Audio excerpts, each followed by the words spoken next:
wait for the preview.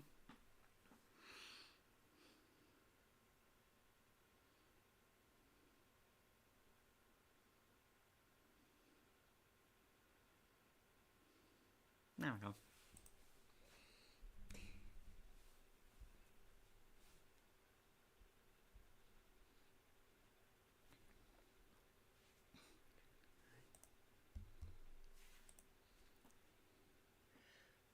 Monster, monsters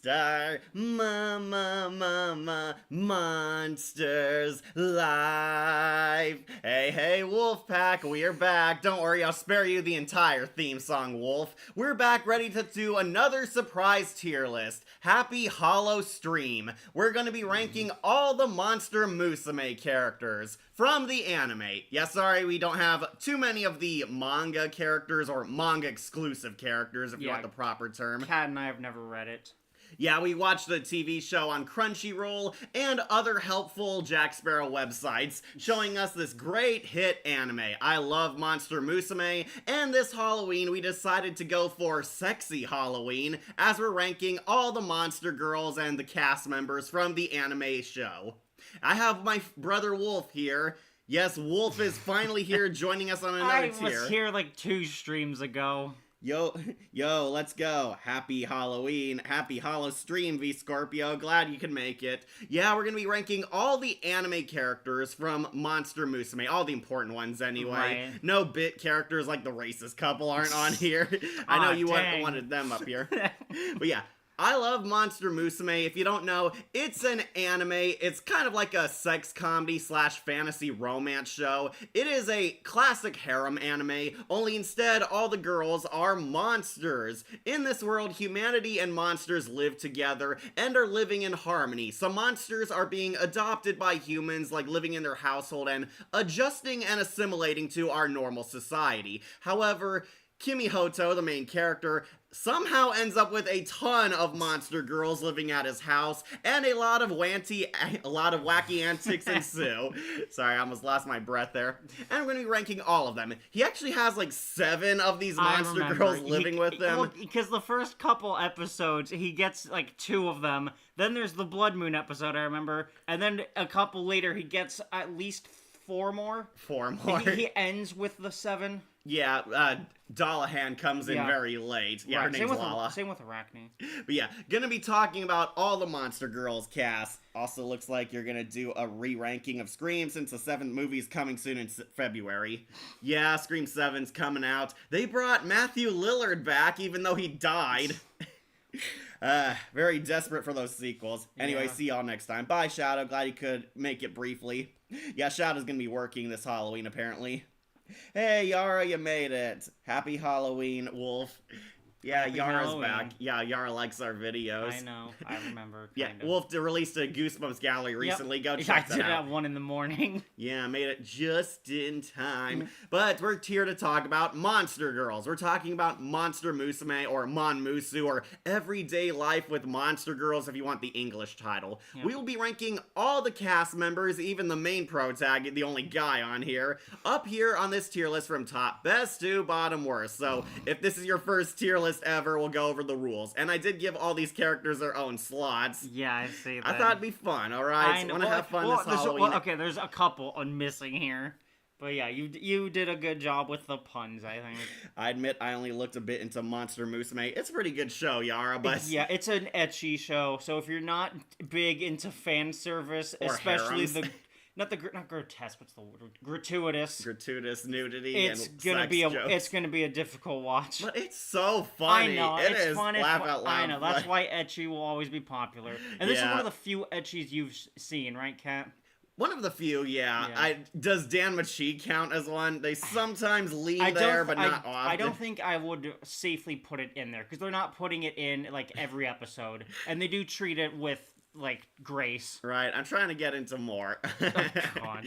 Yeah, we're going to be ranking all the characters down here from top best to bottom worst, and I have different categories to classify each of them to make it easier and to have a ton of fun.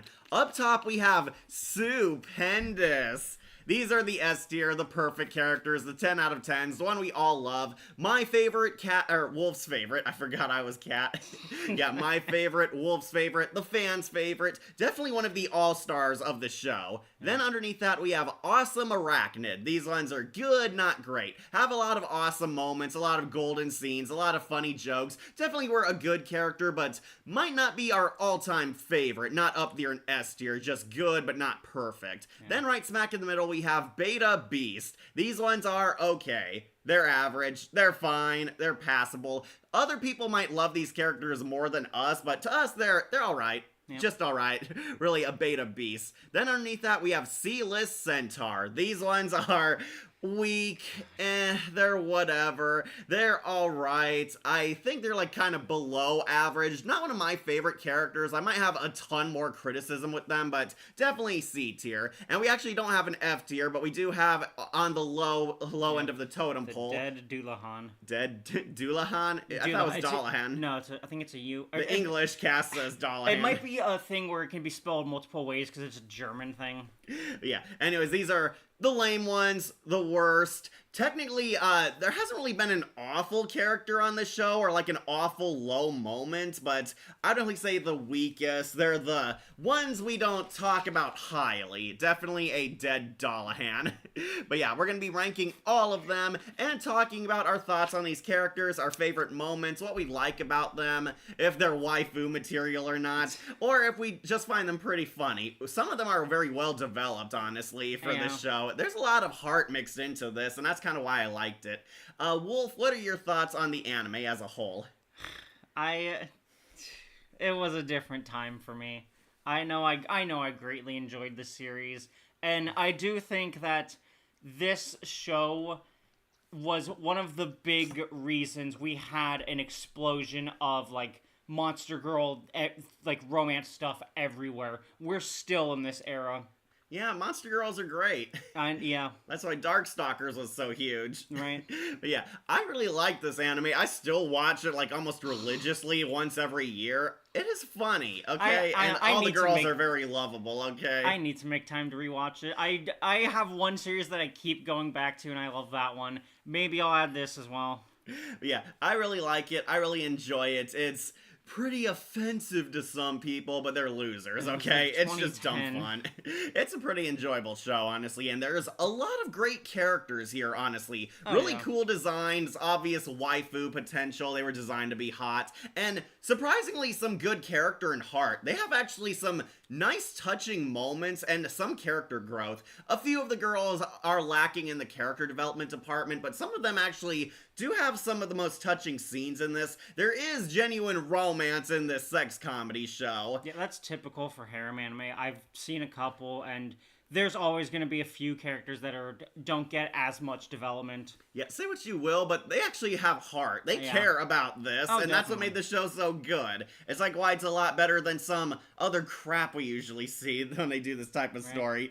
But yeah, we're going to be ranking each and every monster girl. Kimi Hoto adopted like 7 of these girls, and there are a lot of one-off characters on this tier list, a lot of side characters. The Mon Squad is on here. They were set up as main characters. Got more development in the manga than they did in the actual show, though. Yeah. And we're going to be judging them, what we like, what we hate, and what their story is. Yeah, I think the best thing is that they're major supporting characters is, I think, the best way to describe them in the show. Right. I mean, Mia and Centaure are, like, practically the mascots for this franchise. Really Mia. Yeah, Mia was there since episode 1, so because she's out as, like, the end game girl, but I think I'm getting ahead of myself. Right. We'll talk about it, Wolf. We'll talk about it. Alright, so, I love the show. Wolf does have a respect for the show, enjoys it much, and yeah, it's a pretty underrated series. Highly recommend checking it out, but we'll warn you, it's not for the faint of heart. Yeah, and then... What do you want to say, Wolf? I'm trying to think of how to phrase it. Basically, 18 and up is, I think, the easiest way, even though Kat and I did not watch it at those ages. No, we did not. Only harem I'm actually watching more for the meta comedy is 100 Ken Noho, and even so... Oh, the 100 Girls That Really Love You. I know that one. I know there's a great scene that I think people really love the adaptation for, where it's just like 2 pages of monologue, just straight text. And even so, I know some of the situations they get into. Yep. Okay, you understand what the harem anime is all Yeah, about. I'm still reading some harem manga, to be fair. Harems are great. But we're going to celebrate Halloween with our favorite monster girls. Who's top best and who's rock bottom. So let's finally start this tier list. Who do you want to start with, Wolf? The main character or Mia? Let's start with the main character, Kishimoto. All right, let's start with Kishimoto. Where do you want to rank him?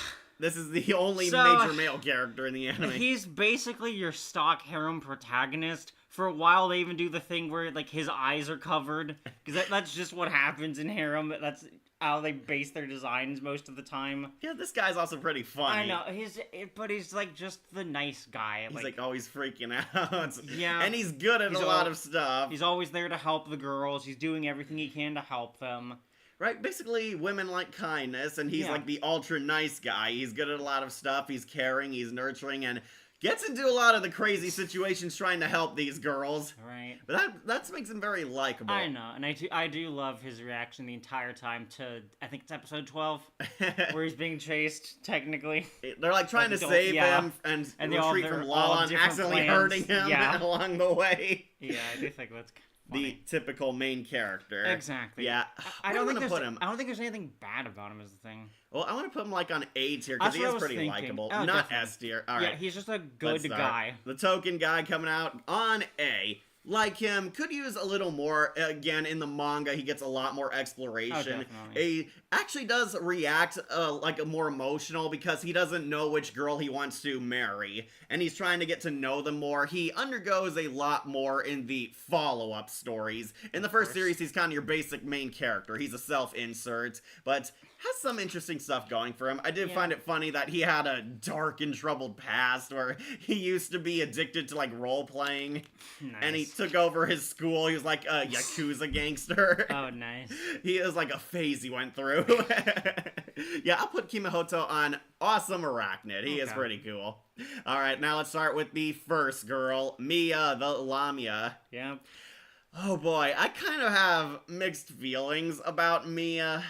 She is really funny. Yeah. She is very entertaining, and you do feel sympathy for her, but Mia's also kind of a yandere. She is a clingy, jealous girl, and treats her roommates like rivals, and it actually got to a point where even the other girls point out that, Mia's gone diabolical again. Every time she has her imagined spots, like, darling will love me and me alone, but she does have some care and concern for her fellow monster girls. I know a lot of people argue Mia should go into S tier. Yeah, like I said in the preamble, she's set up as the like major girl of the affections. Like she's endgame. It's been planned from the start because she's the first girl, and she eventually will get the win. I do not like the first girl always wins trope. I know. I understand why they do it, but like sometimes I like the side characters a lot more sometimes. Yeah, the monster girls are the best, okay? I know. It happens with every harem. The red obsession gal. Yeah, that's her. She's She's very much obsessed with him. Right, she's a snake girl as well, the Lamia. She tries to be a good housewife, but she sucks at cooking, she sucks at chores, and her tail like breaks a lot of stuff because she's so long. I think she also strangles him a couple times, like when she's in. She like dislocates like his shoulders or legs at times and crushes him. Yeah, she's very loving. Yeah, Mia absolutely does love him and care about him. She dreams of being the one, and she's like the one who gets easily jealous because she used to have him all to herself. Now there's these other girls moving into the house as the story moves on. Yep. And he clearly starts bonding with them a lot more than her. That was kind of a big problem. Though, I do think Mia has, like, too much of an anger problem. I do not like how she is literally a snake, as they say, conniving against the other girls and sabotaging their efforts. Hey, Cat. Hey, Wolf. Hey, Light Jones. Where do you want to rank Mia? I also want to say A. Really, A tier? I think she is better than Kishimoto because she has more personality. Yeah. Yeah, I never really loved Mia all that much because of her jealous side. Right, again, I find, whenever it comes to harems, I typically find myself loving at least one of the other side characters. Right, because they get more development. Exactly. They have to, like, speedrun a lot character because they're introduced late. Right, or the friendship / relationship they build with the main character is just more likable than the main one. Yeah, but everybody loves Mia because she's practically like the mascot of this franchise, so it's very easy to see why. And yeah, she is very pretty. I do like her. She's like hot like all the other girls, but oh, you like her voice? I do like her voice. Yeah. Which one, Japanese or English? I think they're both kind of in the same ballpark. I thought the English one was okay, but she really kills it when she's dramatic and screaming at everyone when she's angry. I think the English voice dub also voiced Yona, or she at least sounds like English Yona. I did not watch Yona in the English dub, and I know of the one commercial that you will never let down. I know you're thinking it too. Leave her alone! Attack on Titan's English dub. They did not choose right voices for some of those characters. Yeah. Mia is kind of like Rias from High School DxD. Both got red hair, and they can be my darling is mine. Rias is still a pretty good character from what I've seen. Really? Yeah. Again, from what I've seen, I haven't watched the series. I've only watched it through AMVs. Me too. I only saw the first season because they told me that the villain girl reminded them of a Power Ranger villain. Kimahoto. Oh, talking about Renal. Yeah, Kimahoto Kurosawa is on another level when it comes to integrity. Yeah, he's the ultra nice guy. I really like him for that. Also, kudos to him for surviving this long. Right, it's a miracle the Monster Girls didn't kill him, and they even point that out in their finale. Right. He's got absurd luck. Today, the truth, I actually never thought that you guys would review or do a list on such a guilty pleasure anime manga. It's a proud pleasure to me. But yeah. It's a guilty pleasure for me, though. It was very difficult to pass this stream up because I really liked it, and I have watched it, so I actually know what I'm talking about for once. Yeah. And unfortunately, I didn't get to watching a ton of stuff, other topics I had planned. I was actually going to rank the scary movies, but I gotta wait because it's not free on YouTube anymore. Oh, well. The only Yona I know is Yona the Yak from My Little Pony. I forgot that was the Student 6. I remember. I only like the Griffin guy. Yeah. The one thing I remember about the series is how the female monsters went inside during a full moon. Yes, that is my favorite episode. Really, that one's your favorite. I know it only has 3 of the girls, but I really love it because it really does showcase the setting and its uniqueness. It shows that, yeah, whenever there's, the full moon, you do have to be careful of the monster girls because they're still monsters. I really love that. I would have loved to see a second full moon with the, full cast. Yeah, I heard the manga was going to do another one. Right. My favorite episode was one where he and Miss Smith go on the fake date and the girls fall and get into hilarious situations. What is your least favorite anime trope? Oh, God. There's, a lot. I know. Because I have to think of all the anime I've watched and all the things I don't like about them. I'm not a big fan of the tsundere.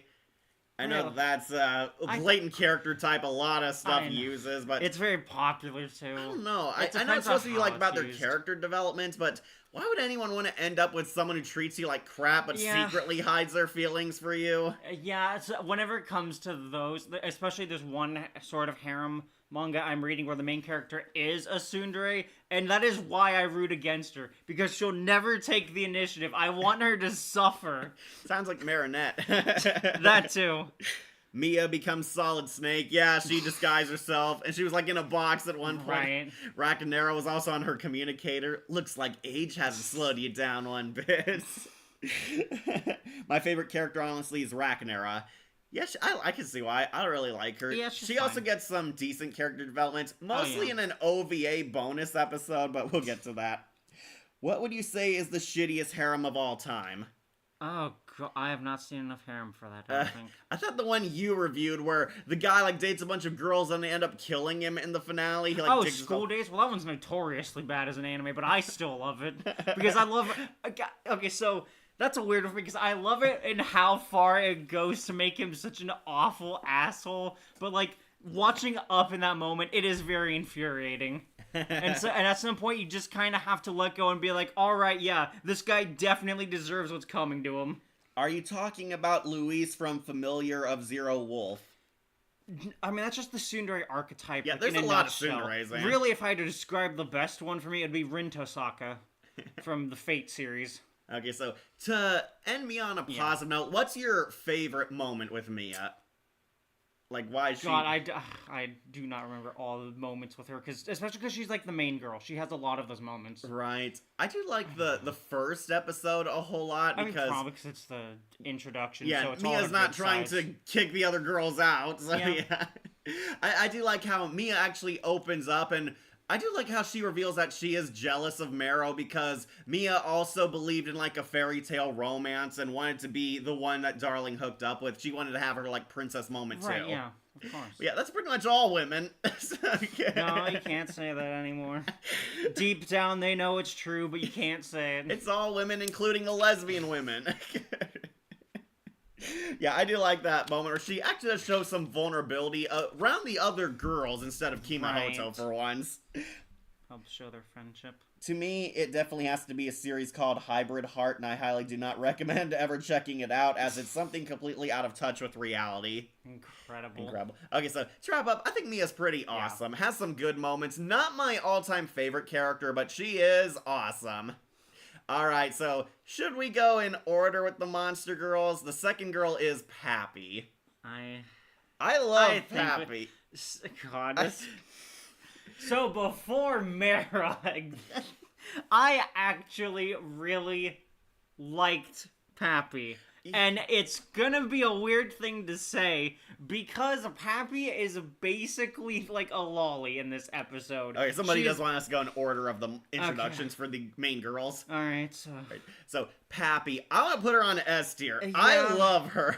She is hilarious. I really enjoy her. They use her for so much of the sex jokes as well, and it's because she's the youngest of them. She only looks young. She is an adult. I know that, but even the way she acts, people will definitely be like, "Oh yeah, she's a child." Like, she's a bird brain. They point that out in every episode. Well, yeah, because that's the whole joke with her. She's a harpy and she's an idiot. Right.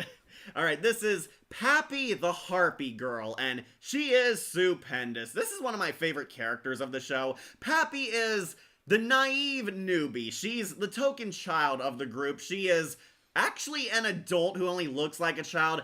Apparently harpies have this aging ability. They grow the age as how big their wings are. Pappy has like small wings, so she looks like a teenage girl, but really she's like over like 30 to 50 years old, implied to be. Yeah, she's actually an adult who looks like a child, but Pappy, she's dumb. She's a bird brain, as they put it. She has short-term memory loss. She's always goofing off, acting like a child, but really she's a grown-ass woman. And it is hilarious how one moment she acts like a child, then the next, she's like trying to force herself onto Darling and getting involved in a ton of hilarious sex jokes. Yeah. But it's because in Japan, the age of consent is wildly different than it is here. Yeah, I mean, in the US, age of consent varies by state. You have some that are 16, I'm pretty sure. I heard the UK wants to lower the age of consent to 14. Well, yeah, I wonder why. I wonder what big population's growing over there.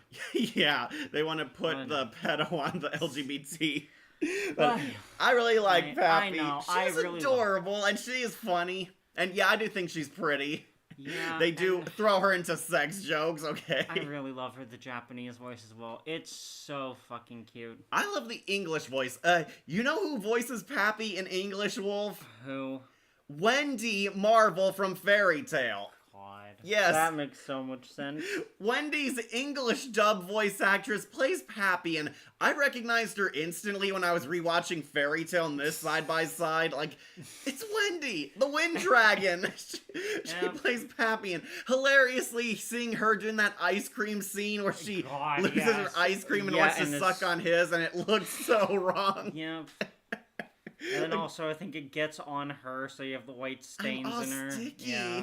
And she, like, swims in the fountain, again, like a bird, but it's hilarious because she's so naive. Yeah. That one makes sense. All the other sex stuff. Age of consent irks me. It's also just Lolicon is big there. Right. Shotacon. I mean, it's Japan, yeah. Well, I'm okay with it because they clarify she's an adult. Right. Like, she's a grown-ass woman. I know. My brain still is tricked by it at times, though. Or at the very least, it's made uncomfortable by certain things. I do like that Pappy sometimes uses that to her advantage. She, like, plays dumb and plays child, and Mia, like, catches on quickly, and Smith tells her that, she's actually a grown woman, and she, like, rams into the bathroom because Pappy wants to take baths with her master. Her voice actor is very common in anime. The Japanese one? Really? Not familiar with too much Japanese-only anime. I would need to hear the name, because I don't think I can even come close to recognizing it.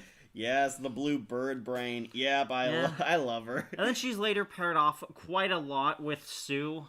You only love her because she reminds you of Gallus the Griffin from MLP. Actually, this anime came out before that season. Yeah. Also, this one's a girl and cute. Plus, Gallus Harpy girls are awesome in anime. Right? Just look at Yu-Gi-Oh! Yeah. Although, unfortunately, she has the curse of being the blue-haired girl, and that never wins. They don't have breasts because they have better flights. Actually, we do see that Harpies can grow boobs, but Pappy's body is just shaped like a child. It's just younger, yeah. Pappy doesn't have the huge boobs, so they focus a lot on her butt. Right. She's, like, always leaning over, standing like a bird. Yep.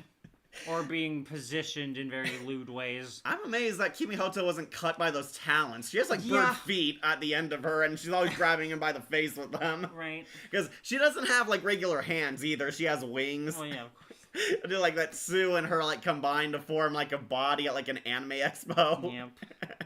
Then the phone fell inside of Sue, and it looks like she's touching somewhere inappropriate. The most hilarious thing is how she named things as it looked. Oh, yeah. Or rhymes, to be exact. Yeah, she named her friend Key because it rhymes with tree. That was the plant girl. Right. She has a very simple thought process, okay? Yeah, I also like how, I'm not sure if they do it in English, but I know in Japanese, she always calls herself by her name. It's never a pronoun. It's always Papi. Wow, of course they're blue-haired flying girls. Yeah. It's common in anime. Why must the Japanese lie? Yeah. I just wonder what the hell that scene was. Oh, with a popsicle scene. It was clearly made for the sexual joke. Yeah. They wanted you to recognize it, and they wanted every background character to also recognize it. Looking at him too. It's like exactly what you because of how it's exactly positioned, where he's holding it between his legs and she's on the ground, on her knees, sucking on his popsicle. God, not his actual popsicle, his ice cream popsicle. That was made with the intention as a sex joke, and of course it's vanilla, which she gets covered in. Yep.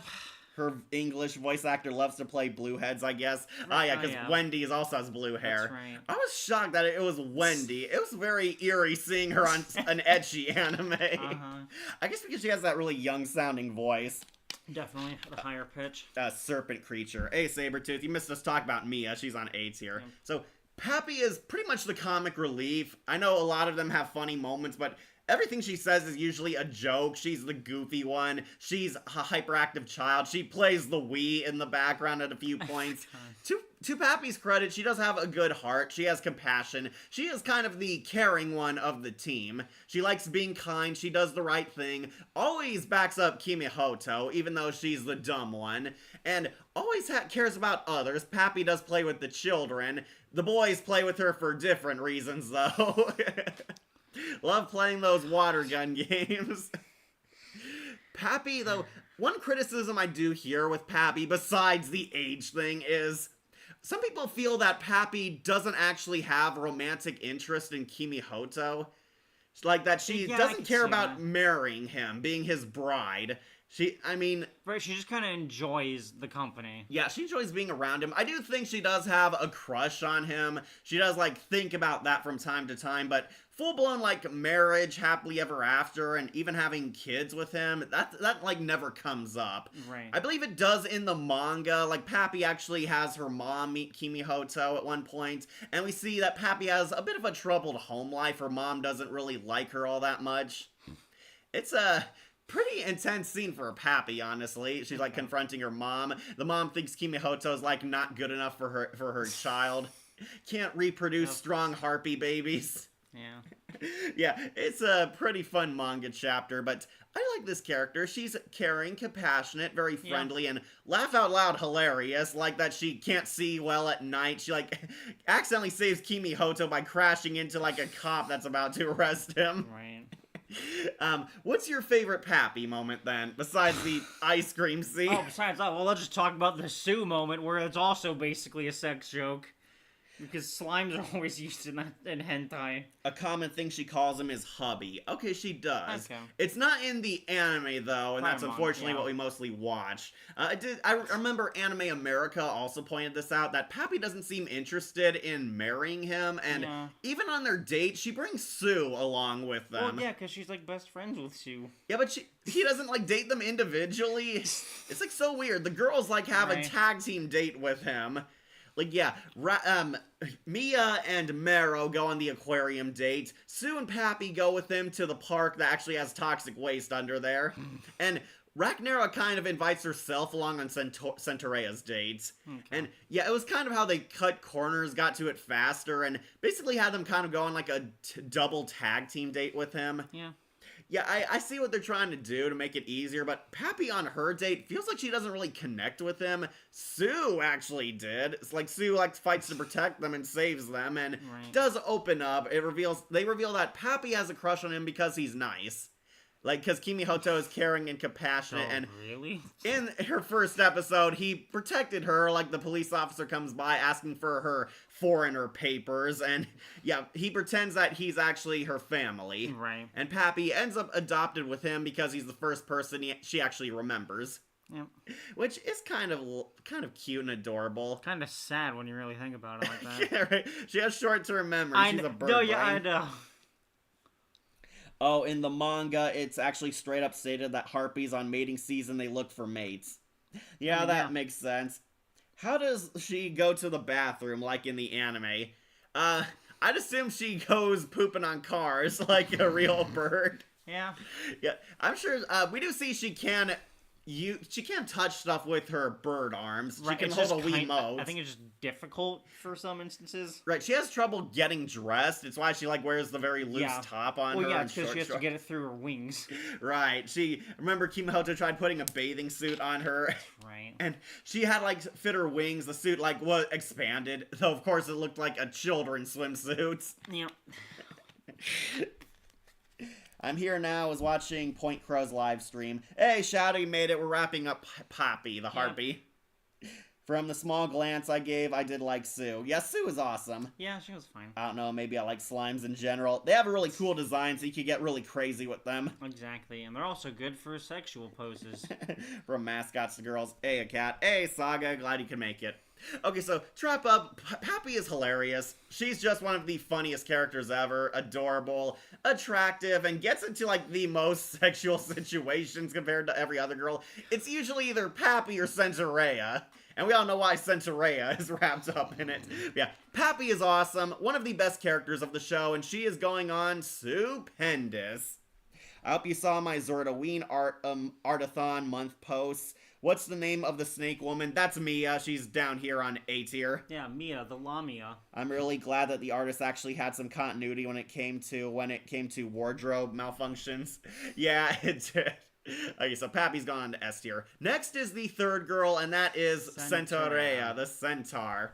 Yeah, they do have a meet cute moment. Kimihoto's actually out shopping for food for two girls now. Then Centaurea accidentally runs him over, bumps into him, and this is actually a part of a ritual for centaurs. They believe whoever they bump into is a potential mate, which makes it kind of awkward if you bump into someone of the same gender, or someone just doing their job or such. Yeah. Yeah, Centaurea is a knight. The centaurs are a warrior culture in this show. She is a fighter. She's a badass action girl. She carries around a fake sword because the authorities won't give her a real one. And she and Kimihoto work together to stop a purse snatcher. It's funny because Kimihoto needs to ride on her, and that's also considered a marriage proposal in centaur culture, making her assume that Kimihoto does love her instantly. Yeah, by doing so, that accidentally invited her into his temple/clan, and yeah, basically she's another new roommate. Yep.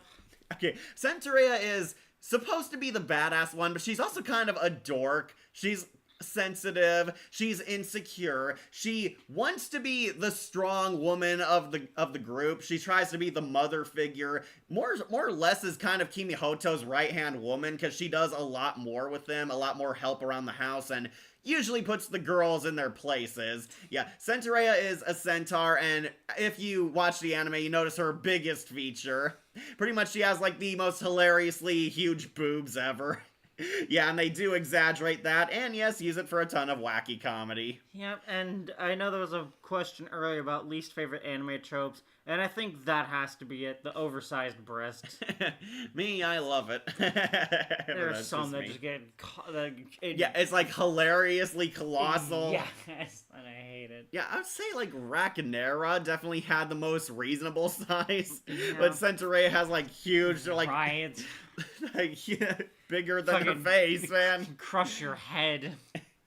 Which would be heaven for some people. I like all the monster girls. I do too, Shadow, but we're judging them with Wolf here. Yeah. On the 29th was Leopardon from Toei's Spider-Man. Okay. Just catch up on comments. Yeah, like all the monster girls, the artwork today was the Dragon Prince Halloween by Row994. It's not bumping into them. She got that from animes. Riding them signifies that they are mates. Yeah, that's what I was trying to get around to saying. Yeah, basically a human riding a centaur counts as like mating to them. And it's hilarious because Kimihoto is like blushing because he realized he might have violated her. Yeah. It's like, it's really, you're like riding on a horse's back and you... Well, that horse is a person you could fuck, okay? Right. You made it clear that your intent was not sexual. You're riding to stop a perch snatcher. Yeah, exactly. It was, yeah. But that's what makes it funny. Yep. It's like, it's monster girl mating. Yeah. Okay, so... I do like Centaurea. I think she gets the best character development out of the main girls. A lot better than Mia, because Centaurea's at first cold, then she's insecure, and kind of grows a backbone, lets her voice be heard, takes a stand for herself, and has a more prominent position in Kimihoto's life. She's actually making progress, proving that she is like a worthy mate for him, actually listening to Kimihoto, backing up his choices, and doing whatever he wants, and also trying to like find out her own feelings towards him. She does realize that, of course, she loves him. But where do you want to rank Centaurea, Wolf? I know a lot of people will fight to the death saying S tier. I think she's she has a really good character. I like her on S tier though, because we can put her there then. I'll put her low on S tier. She's not as funny as Pappy. All right, Centaurea is going on Stupendous. What's your favorite moment with Centaurea? Doesn't she hit him with the fake sword, and that's how they learn it's a fake sword? Yeah. Yeah, that's my favorite moment. You like that one? Yes, because I'm pretty sure they play where it's like, for the entire time you think it's a real sword because they never really show otherwise. Her personality is awesome. Yeah, I kind of really agree. Cute. I feel like she was supposed to be kind of like an Urza Scarlet type of character, personality-wise. At least like her night half. Yeah. Yeah, she's like this ultra badass kicks butt. She did win the race in the pool race. That's right. I forgot about that being the joke. They went to the gym. She's a horse. She's a horse and a horrible swimmer, but Mia and Mero took each other out in their competition, and Centaurea won because she actually did the race fair. Yeah, she paced herself. She paced herself, swam back and forth patiently, while Mia and Mero kind of took each other out, and I think Mero also suffered from chlorine in the pool. Yeah, probably. But yeah, Centaurea won, and she actually got a lot more romantic moments with Kimihoto. I feel like their romance is a lot more genuine and less forceful like Mia's is. Like, she's actually coming out of her shell, basically. Yeah, exactly. Making a grand romantic gesture for Kimihoto, and he actually does show care and concern for her. I think Centaurea was, like, closest to winning the bride war. Definitely. I cannot do this tier list for every monster girl would be S tier. You would, Shadowlink, you would.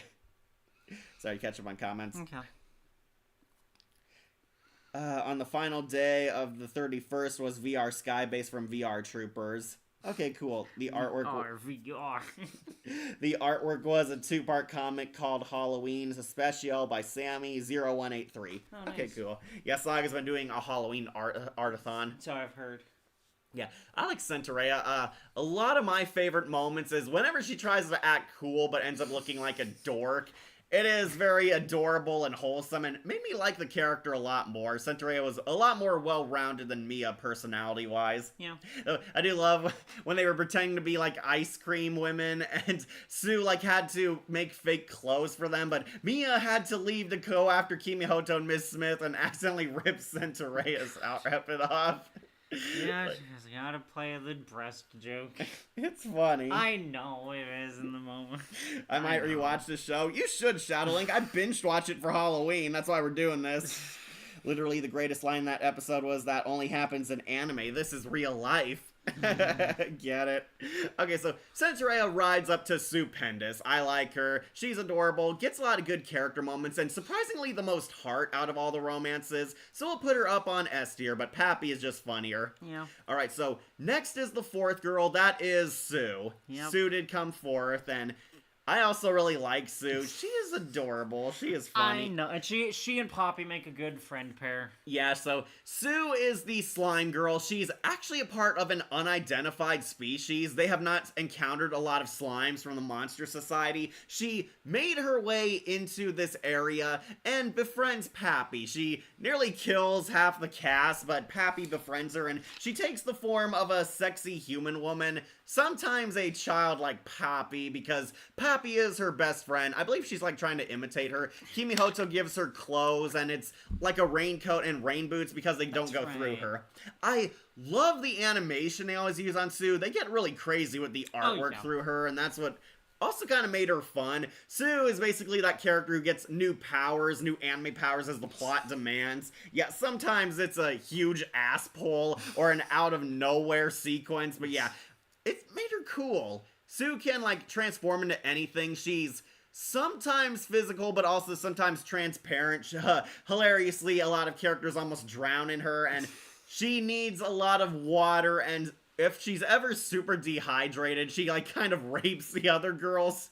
I forgot there was that one moment where she does that to, like, all three of them or whatever. One moment? She does it, like, in another episode, No, I know, too. but I'm just remembering, like, I think one specific... Actually, she's technically not raping them, but she's, like, licking all the moisture off of them, and the girls, like, get off on it.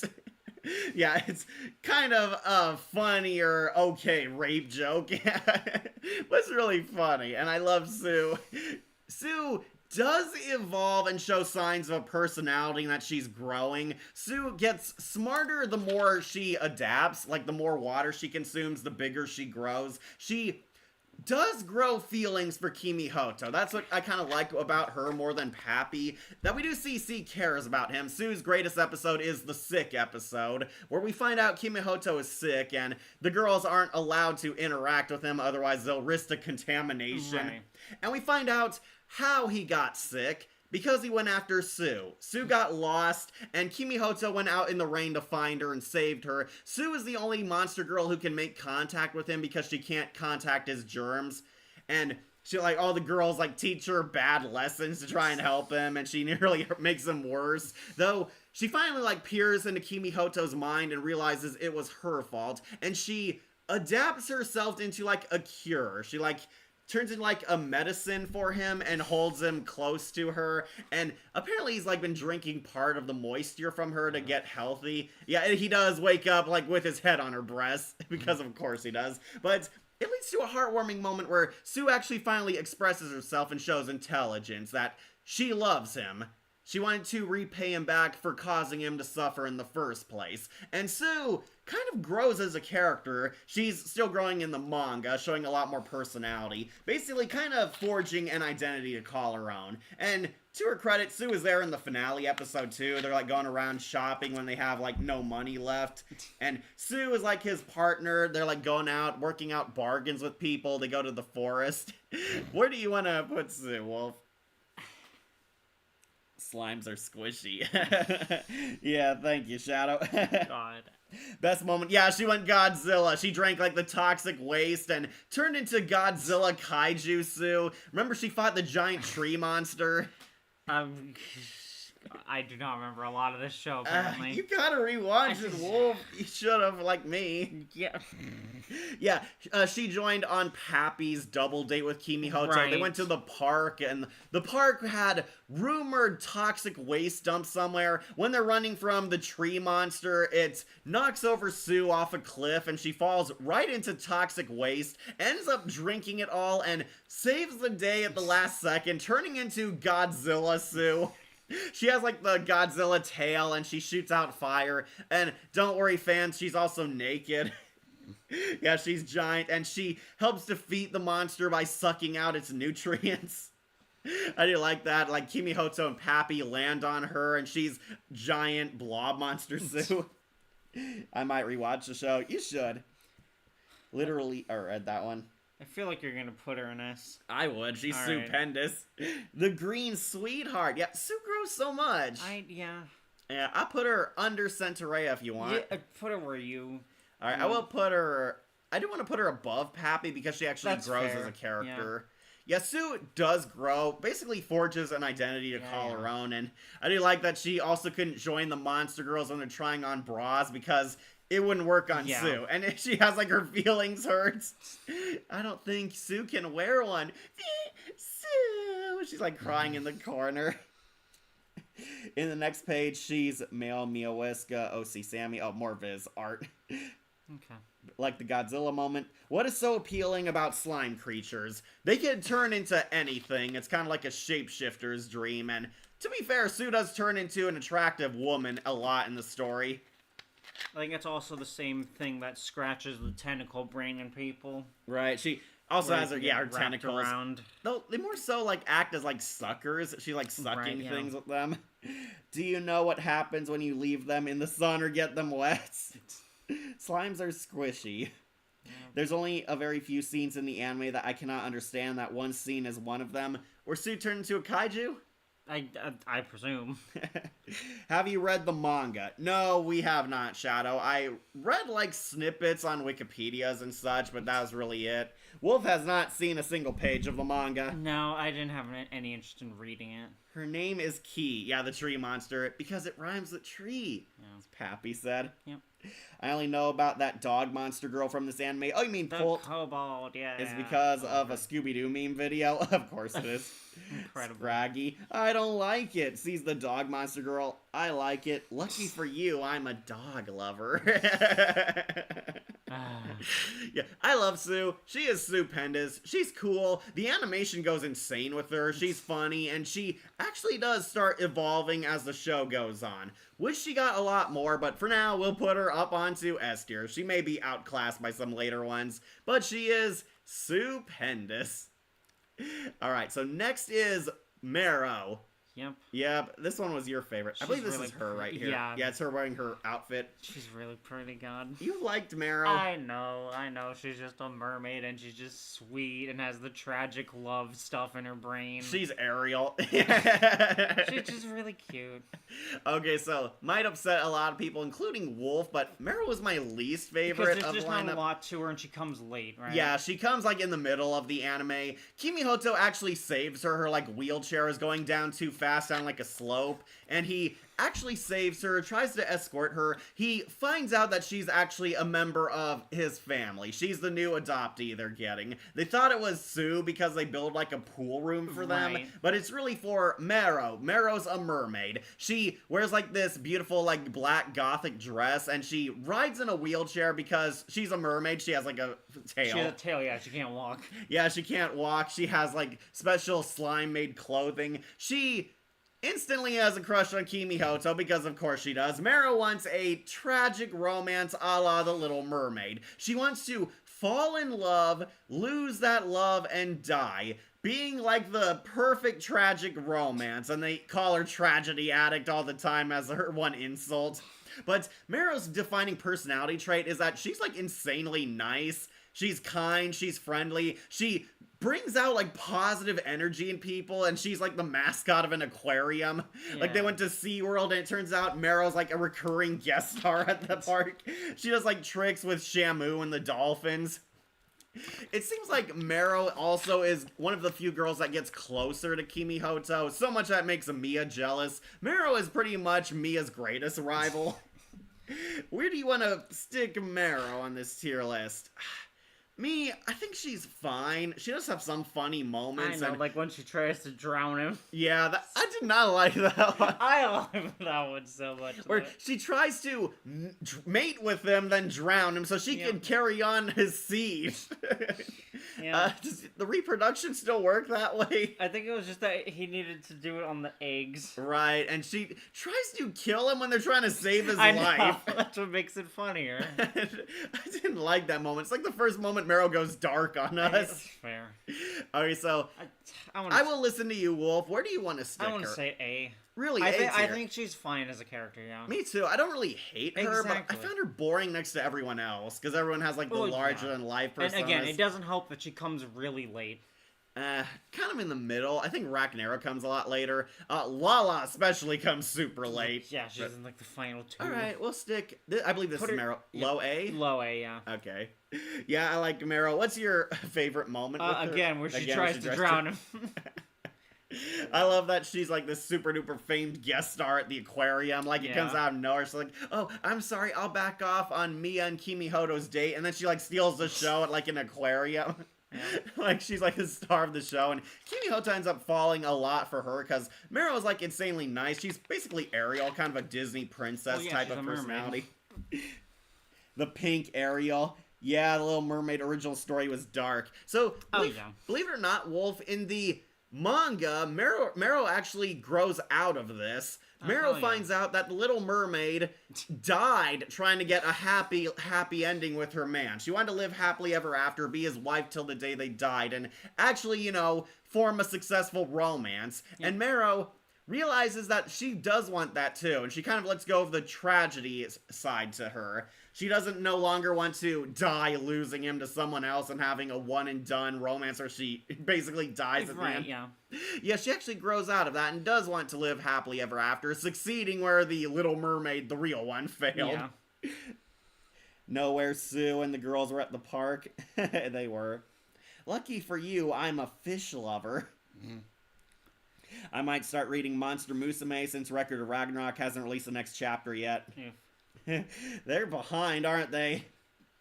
The original fairy tale, The Little Mermaid, died. Yeah, which is what Meryl wants to do. Yeah. That's why she has that tragedy obsession because of the sea foam ending. I'm kind of surprised they didn't make a monster sea witch character yet.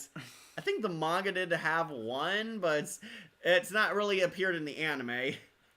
Yeah, I thought Meryl was alright. Okay. You really like her, though. Yeah. Yeah, okay, we'll put Meryl onto A, but low A. Yeah. So after that is the final of the main girls, Rhaenyra. Where do you want to put the spider girl? So I know she comes off as like a villain, right? Mm-hmm. Yeah. Because she's like trying to steal Kimi Hoto or something. Rhaenyra is the bad girl. She's the cool one. She's the dark one. She's seen it all, lived a much harsher life than the other monster girls because Rhaenyra has suffered discrimination and profiling because of her monster side. Rhaenyra actually looks like a monster. She's a giant spider, has a very creepy design, but also, is pretty hot, and Rhaenyra's also a bit into BDSM. Yeah. That's kind of a running gag with her. But because Rhaenyra's very scary and not afraid to get violent at all if anybody, pisses her off or anything, it caused her to be kind of discriminated against. At first, she's kind of an antagonist. She abducts Kimi Hoto because she believed that he killed Pappy's egg. This is back when Pappy was gonna lay an egg, and her real master was like a weird monster girl porn director. He was trying to take pictures of it and wanted to steal Pappy's egg to profit off of it. Though Kimi Hoto smashed a fake egg on him and punched him out of their house, and it led Rhaenyra to believe that this human was a monster basher or something, some kind of racist, and she wanted to expose him as a monster.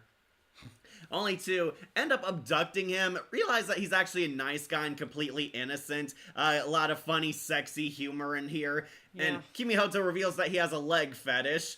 He's into Rhaenyra's nice legs because spider legs. The Mon Squad is also introduced in this episode. They, have her surrounded in the warehouse. They're after her, but Kimi Hoto believes they're after him because he assaulted her master, and he offers to turn himself in, making Rhaenyra realize that Kimi Hoto actually is nice after all. They capture Rhaenyra. She turns herself in, but she wants to be held in a better household, revealing that she was, like, abused by this terrible guy. So they give her to Kimi Hoto, and she is kind of the new girl in the house. Mia does not like her at all. Mia pretty much hates her. Mia is upset, and all the other monster girls actually kind of befriend her. They're nice to her. They reach out to her. Pappy looks up to her as like a big sister. She plays with them, and Rhaenyra kind of starts to chip away her icy demeanor, becomes nicer. She softens around them. That's why a lot of people really like her, because she goes from the bad girl who's suffered a lot into the nice, caring girl, kind of the big sister of the group. She's a lot more mature than the other girls, which is why a lot of fans like her. Yeah. And she's also into BDSM with her webbing powers. Rhaenyra's pretty badass, honestly. I do like her. When the racist couple harass Kimi Hoto and Centaurea, Rhaenyra, like, swoops in and catches all of them and threatens to kill them at one point. Give her a lot of good, scary animation. No doubt she was the greatest woman to be kidnapped by. Yeah, she was. Hey, I'm here now. What anime is this? Hey, cool show. We're doing Monster Musume, a hilarious monster girl romance show with a ton of naughty humor, but also some very nice romantic moments. I hope it's not racist. I'm sorry, but how do you mate with a spider woman like Rhaenyra? Well, life finds a way. They do show that they do have some of the reproductive organs. Well, yeah, they'd have to. Yeah, they have to. Rhaenyra does have a human half up top, so yeah. Exactly.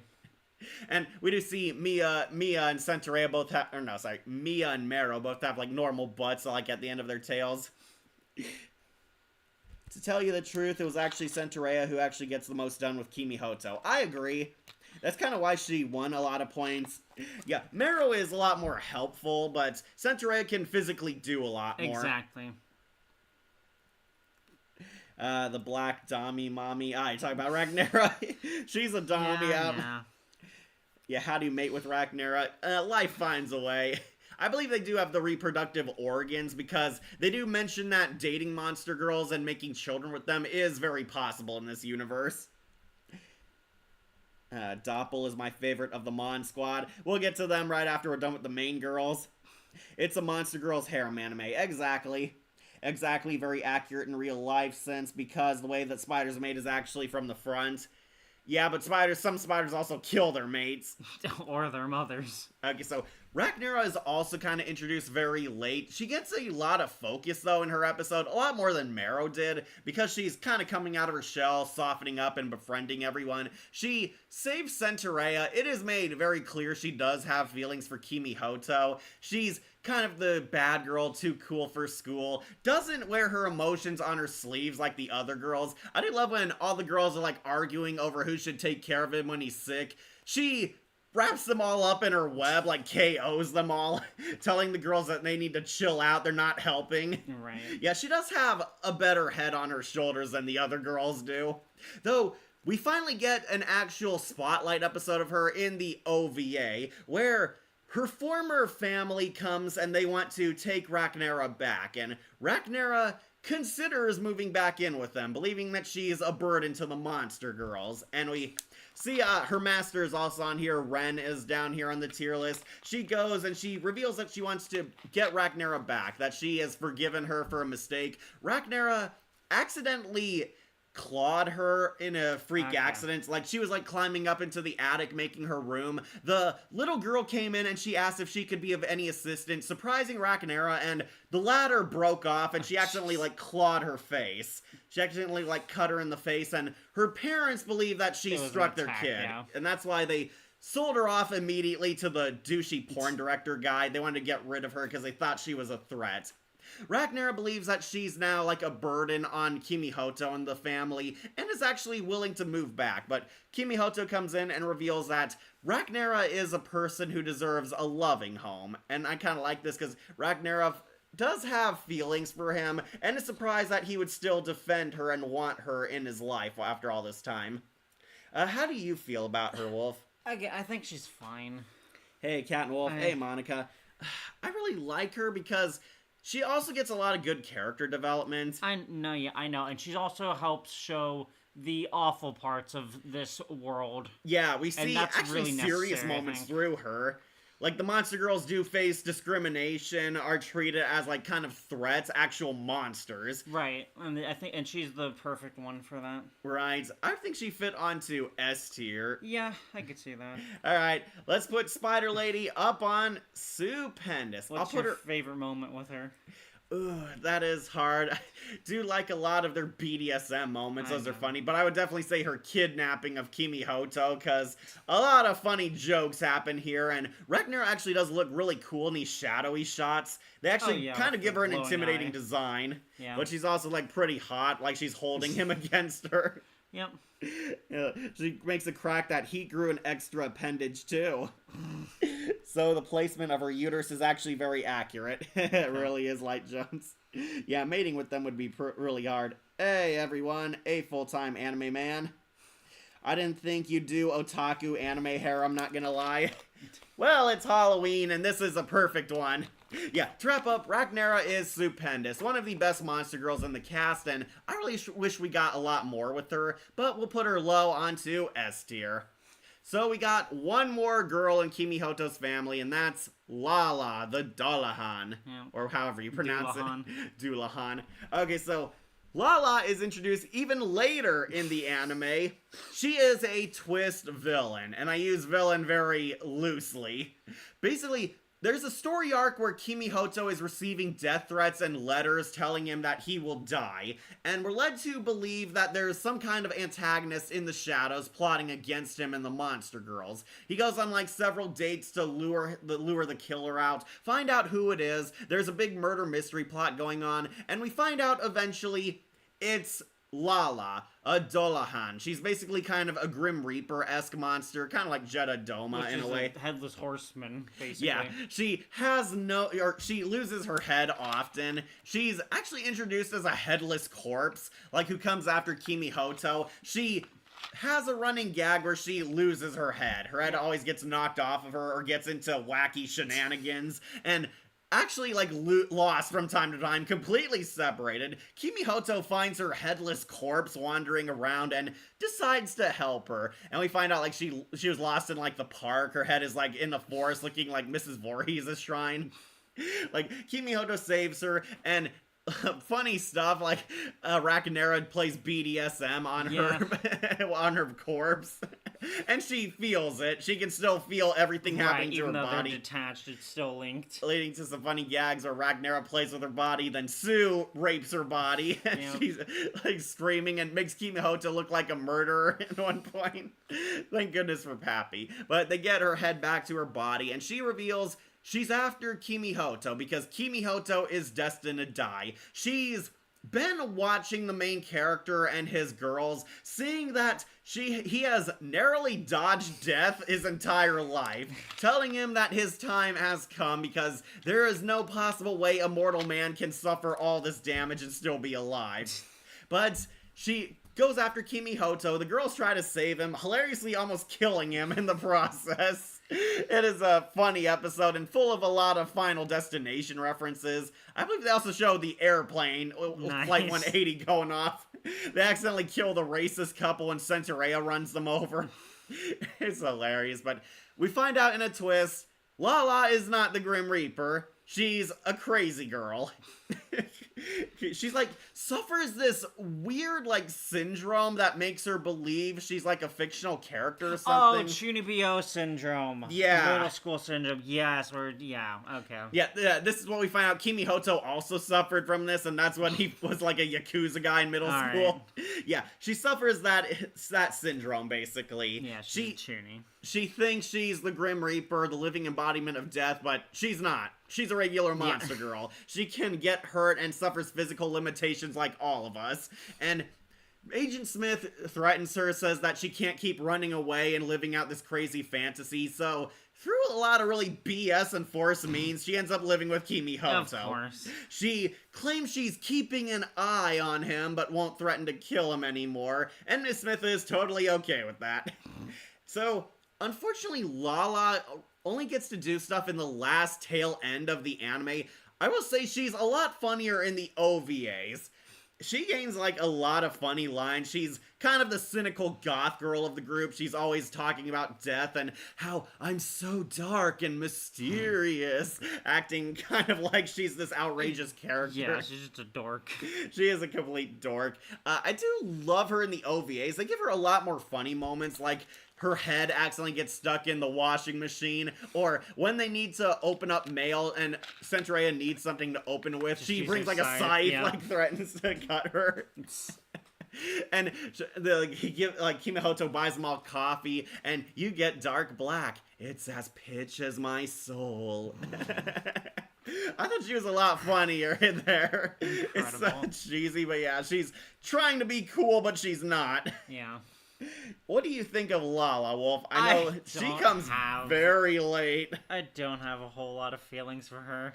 Because of how late she comes. I don't think she gets to really make a mark for me.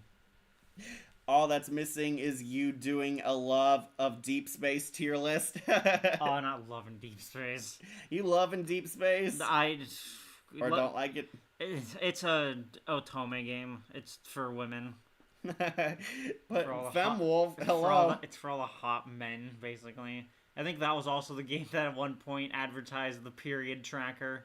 If you remember that. Right. I wish Monster Girls were real. We all do. Shadow, we all do. Yeah. Alright, just catch up on comments. Okay. The CN death. Low-key Headless Horseman is cooler than Lala. I think they're trying to go for Grim Reaper. I think it's both. Yeah, both of Headless Horseman. She carries around a scythe, and she looks like the same species as Jedha from Darkstalkers, in case you didn't get the Dullahan idea. Mia hates Singer Headless. Yeah, Mia's like freaking out every time she sees the corpse. Of course. Poor Mia's like suffers in this episode. She's like constantly freaked out, and Lala is like at the hospital. They tell her to drink all this, and she has her head off, so it goes right through her. The headless trope, to be exact. Yep. That continues in the manga to this very day. Of course it does.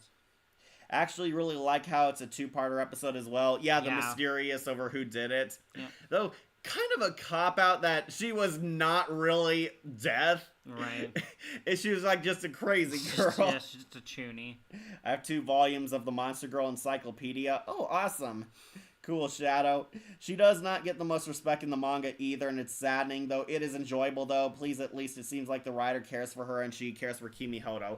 So, yeah, in the manga, she gets a lot more. She actually does develop, of course, feelings for Kimihoto. Oh, really? What, you mean the 7th of the harem anime loves the main character? Yeah, she kind of comes out of her shell a bit more, realizes that Kimihoto is a caring, nurturing person, and actually, like, kind of changes her tune, wants to keep him alive at all costs instead, which is pretty funny. I found her hilarious in the OVAs, so she kind of won points for me for that. I want to put her onto A tier, but what do you want to put her on, Wolf? I could put her on A. We'll put her low on A then. Yeah. Yeah, I know. She doesn't get much, and she's very late into the game, but I think she's awesome. She's funny. I hope we get season 2 so we can see a lot more with her. But Lala is great. She's a real head spinner. I had to. Would you do a Love and Deep Space tier list? I have to see it. So. Wolf won't. Well, 'cause it's a mobile game, I'm pretty sure. How many chapters do you think the manga will run for? It's on like 93. It's only a 93? I thought it would be so much farther. Me too, but they keep like taking breaks in between and trying to figure out where to take the story. That's fair. They still don't know who he's gonna end up with. They haven't even dropped hints over who. It feels like you've read it with all this information you have. It's like just a lot of funny moments and some interesting tidbits here and there. Yeah, I think Lala is awesome. She's gone into A tier. Low A tier, but A nonetheless. Yep. Who's next? Monsters or one-off in the anime? Who do you want to do next? One of the Mon Squad or one of the one-offs? I think the one-offs. Yeah, we can get rid of the one-offs.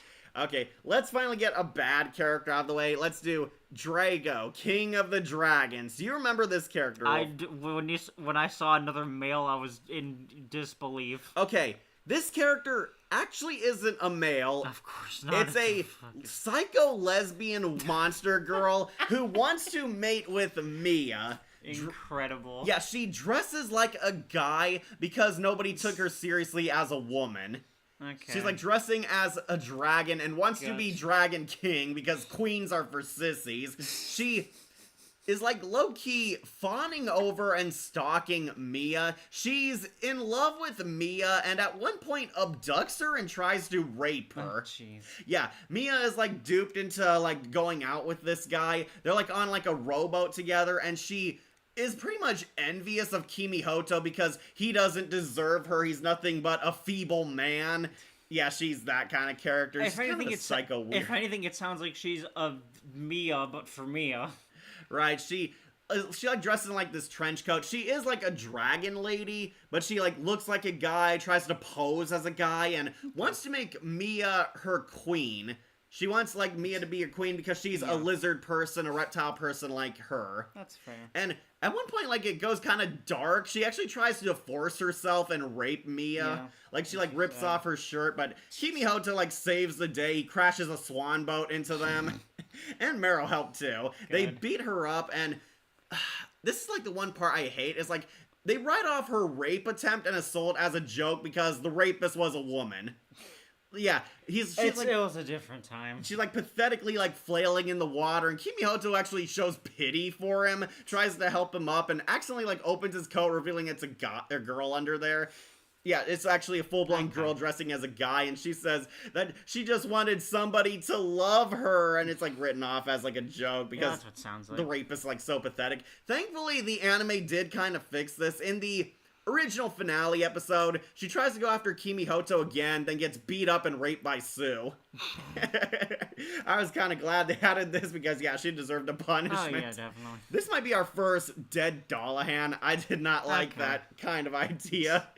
Well, it's funny because the sexual assaulter was a chick. I know, it was a different time. I literally forgot about this character and I still don't remember a thing about her. Chapter 93 came out a month ago. Really? Jeez. Kimihoto basically does die multiple times in the manga, but it's because of Lala is the reason why he survives. So hey, Lala basically wins by default in terms of being the most important monster girl. She feels like a badly ripoff of Riser from High School DxD. Yeah, kind of. This was the first anime I ever watched. Really, Wild Wolf? This was the first anime you've ever seen? I am curious about how it shaped your tastes then. Alright, yeah, she sucks. Going on, Dead Dollahan. Let's talk about Lilith. Lilith the she-devil, because you can't say succubus. Right. Okay, so Lilith is a one-shot character. She does reappear in the manga. Lilith shows up trying to intrude upon Centaurea and Kimihoto's dates. Lilith is a troublemaker, a trickster. Yeah, that's what I got from the 2 clips I watched of her. Right, she likes to troll other people using her monster powers and the fact that she looks like an innocent little girl to her advantage. Basically, she tries to troll Centaurea. She mesmerizes Centaurea into exposing her true self to Kimihoto, and she like forces herself, almost does it in the park, and she kind of like creepily watches and laughs at this. Oh man, they're probably gonna do it right here in the park. It's like, what the heck? She's like getting too into it. She basically likes to cause mischief and trouble with her powers, and she inadvertently ruins their date, but Centaurea like is mesmerized, almost forces herself on Kimihoto, and then Lilith gets her just desserts like halfway through when a wild boar chases her. There's like a wild boar in the forest that almost kills her. Kimihoto actually saves her at the last minute. Then we don't see her again until it's revealed Ragnara captured her off screen and is interrogating her because Ragnara believes that she's the mysterious killer sending them letters, but finds out no, she's actually a troublemaker. But in a twist, Lilith is also not a child. She is a grown-ass adult woman using her childhood image to her advantage. So Ragnara gives her an adult punishment. Yep. Yeah, she is dominated by her, and weirdly, Lilith is actually into it the next we see her. Incredible, she broke her. Yeah, she broke her, and now Lilith worships Ragnara, and believe it or not, in the manga, she's trying to find Ragnara again because she wants to serve her. Incredible. Guess who voices this character in the English dub, Wolf? Even though I heard clips of her, I can't even place it. It's Lily Ruka Arde from Dan Machi. Not best girl, no. Yeah, I was flabbergasted. Little Lily, the cute little girl character, plays the evil misfit girl character. That makes sense. Her voice can definitely reach that. I had to check the credits to see it was her, and yeah, I was blown away. It was her. Lily plays Lilith. I found her kind of funny. She's a pretty adorable troublemaker, and the fact that she was actually like a grown woman in disguise is actually a really surprising twist. Yeah. Heavy Scorpio's laughing at that. She became her sub to Arachnera. Yeah. Lilith is S tier. Really shouty, liked her that much. Unfortunately, she's only in the one episode in the anime. She reappears in the manga, trying to find Ragnaera again. Yes, mistress, I love you. She was broken, okay? Uh-huh. More broken than Pappy. I literally forgot about this character. Still don't remember anything. Shadow really liked Lilith. My second anime was Monster Girl Doctor. Yeah, I thought that was like a prequel to this show, but no, it's a completely different one. Yeah, that's what I thought. I've seen a couple clips from it as well. It touches the dragon girl and doesn't understand. It's turning her on. It actually makes a lot of sense because even in the manga, the writers do not like that cosplaying male to the point where they actually literally make both other love interests completely disown her. Oh, good. They're talking about Drago. I thought so. It was a very intense scene, to tell you the truth, and stuff like this happens again with Kimi Hoto and Centaurea in the manga in the Hornet chapter. Incredible. Oh, wonder if they're going to adapt that. Okay, so where are you going to put Evil Lily? I might put her on Beta Beast, That's what honestly. I was thinking, Beach, because she's not that much. But she does have funny moments. Yeah, she's kind I do like the trouble. She also made Mono cry. Like, when Mono is, like, their bodyguard, and she pretends to be a child freaking out at her weird, giant, hideous eye. One-eyed monster! And we find out she's, like, laughing and trolling her because she's kind of a bully. Oh, yeah. Yeah, I just think she's kind of fun as a character. Wish we got more of her, but she got her just desserts at the end, so I was satisfied. Yeah. Yeah, I'll put her on Beta Beast. My third anime is One Piece. I'm still trying to catch up to the newest episode. Good God. Only 1,000 episodes, buddy. And growing. Alright, I think we got 2 more one-off girls. Maybe 3 if you count Pult, but let's do Key, the plant girl. Okay. So, if you remember, Wolf, this is on Pappy and Sue's double date with Kimi Hoto. They go to the park, and all of a sudden, they're attacked by a giant tree monster. Yeah. And it's revealed to be a monster girl. She's like Poison Ivy. Okay. She's like a sexy dryad monster. She's combined with the tree and is driving like this humongous kaiju-sized plant. She tries to kill Kimi Hoto because she hates humans. Pappy actually saved her when she was like a child. Aww. Pappy saved her, gave her shelter, and then completely forgot about her. Of course. Good old bird brain. She's a bird brain, they pointed out, yeah. She remembered that she was supposed to remember something while in this forest, and she abandoned her best friend. Yeah, she saved Key, gave her shelter here, and promised to come back only to forget. Then Key evolved from all the nuclear waste being dumped here in the forest, exactly like Sue, turned into a giant hostile Poison Ivy-sized monster, and she tries to destroy humanity, starting with Kimi Hoto. She actually does stomp out Zombina. She's like crushed under a tree. Then Sue turns into Godzilla Sue, and they have a giant sexy kaiju fight. So Key kind of gets a lack of personality because, exactly like Sue, her mind is affected by the age she is. We see her as like a little girl, then she's a grown woman, and then when they suck the nutrients out of her, she becomes to a little girl again and kind of naive. Aww. It is kind of hilarious that they find out they can suck the fluids out of her body.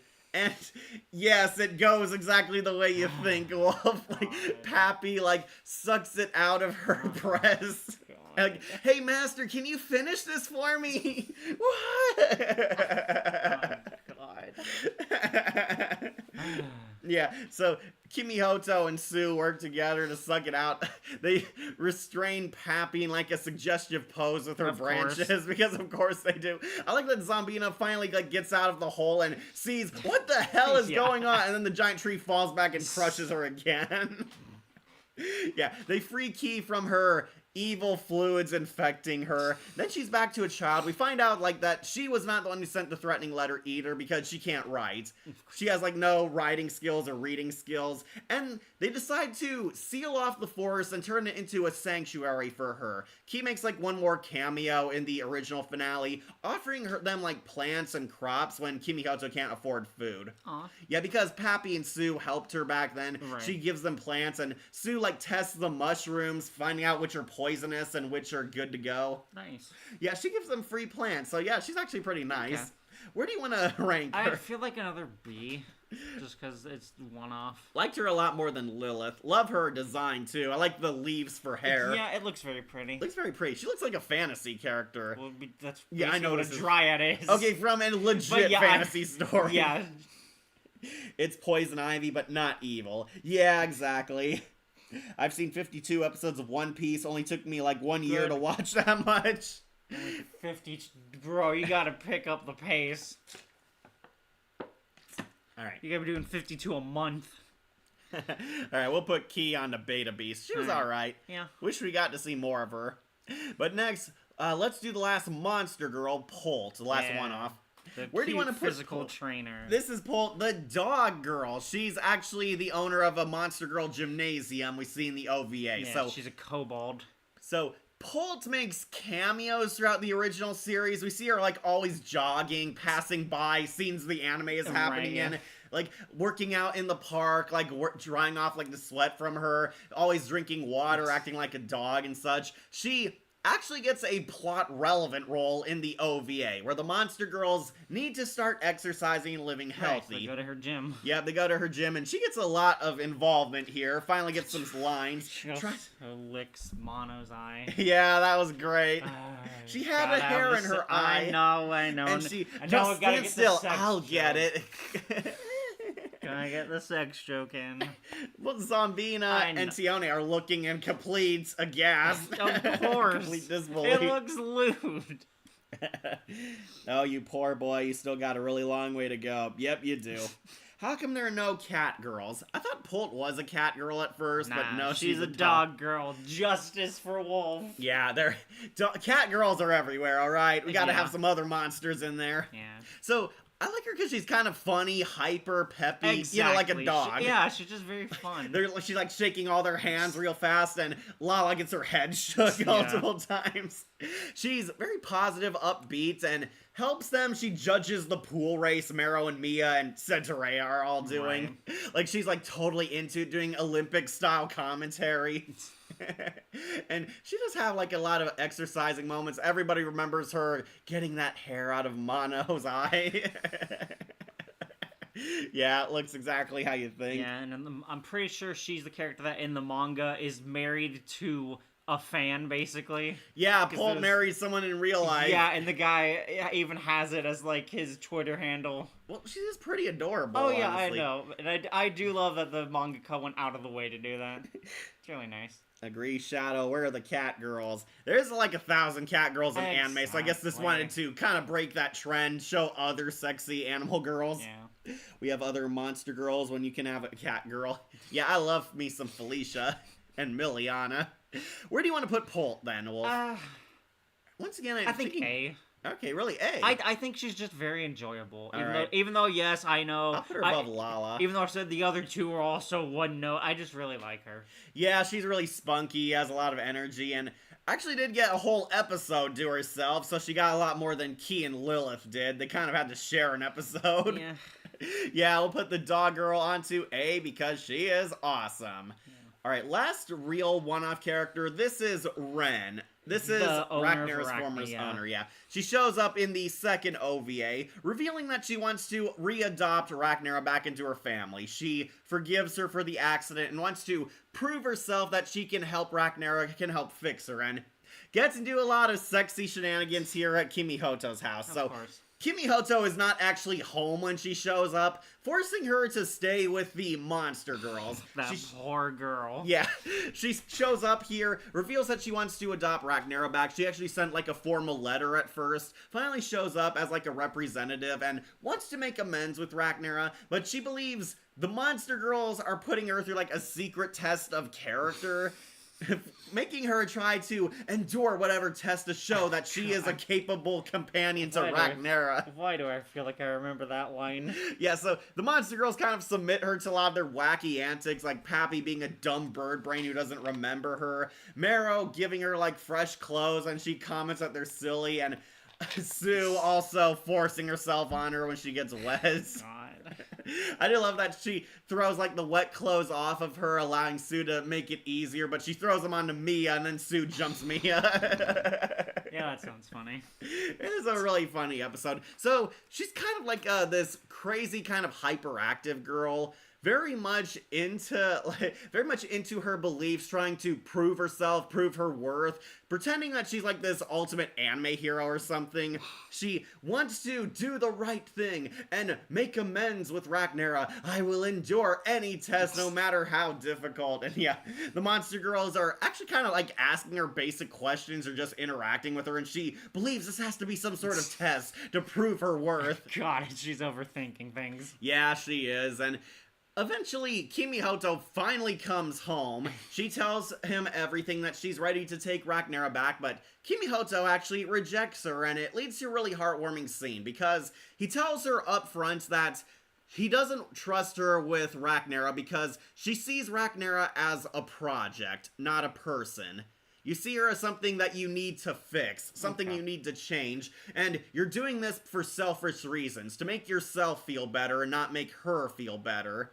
And she hilariously misinterprets this as another test and runs away saying, I'll start over from scratch and do better, hinting that she was gonna come back. I believe she does in the manga. She wants to readopt Rhaenyra and prove herself, prove that she can take care of a monster girl, but again, he points out that it's for selfish reasons, and that's kind of the highlight of the episode. Kimihoto reveals that he actually cares about Rhaenyra. Right.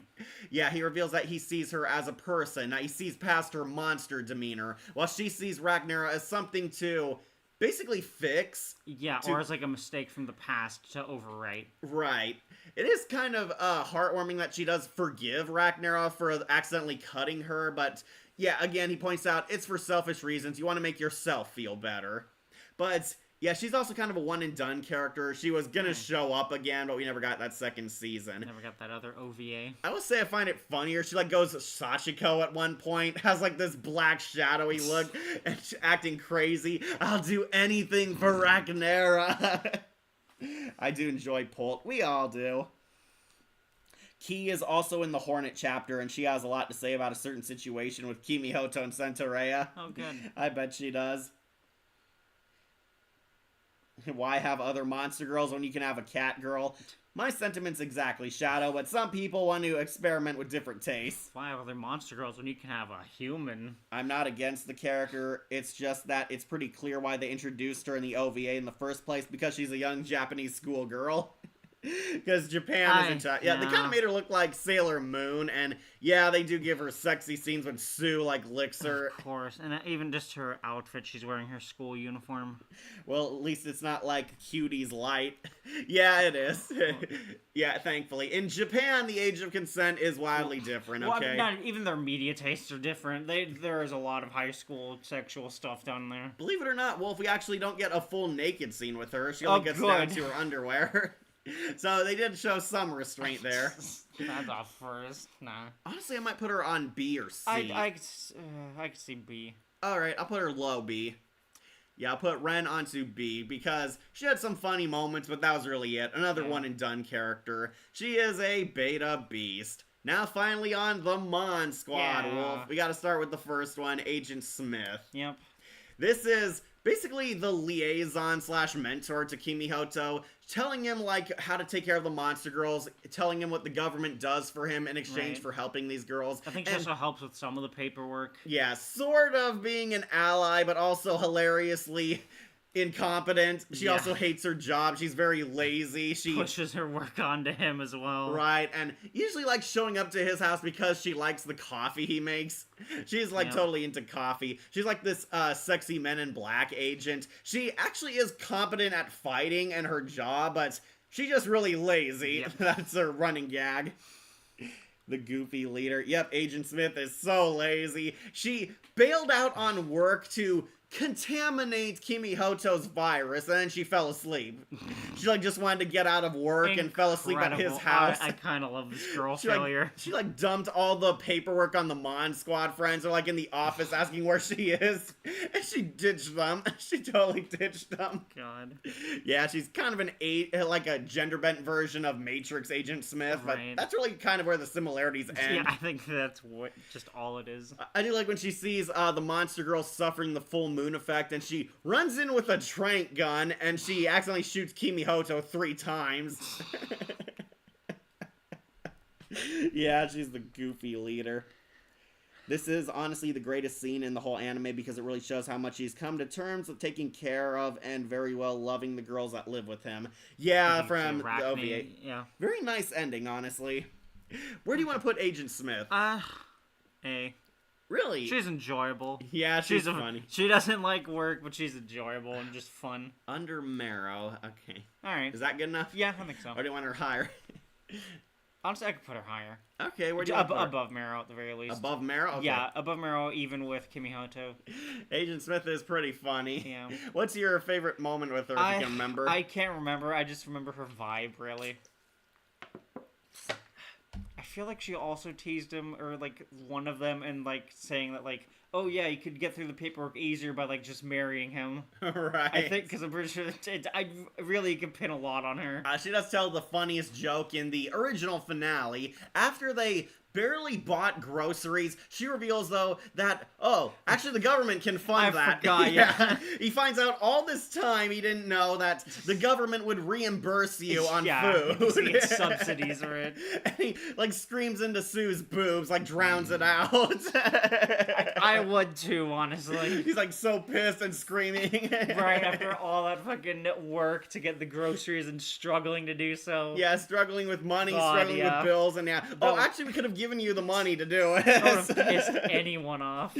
She's a very funny character, I agree. She's lazy, but that's really funny about her. We'll put her on to Awesome Arachnid. Alright, finally, Wolf, the Mon Squad. The Monster Girl SWAT team.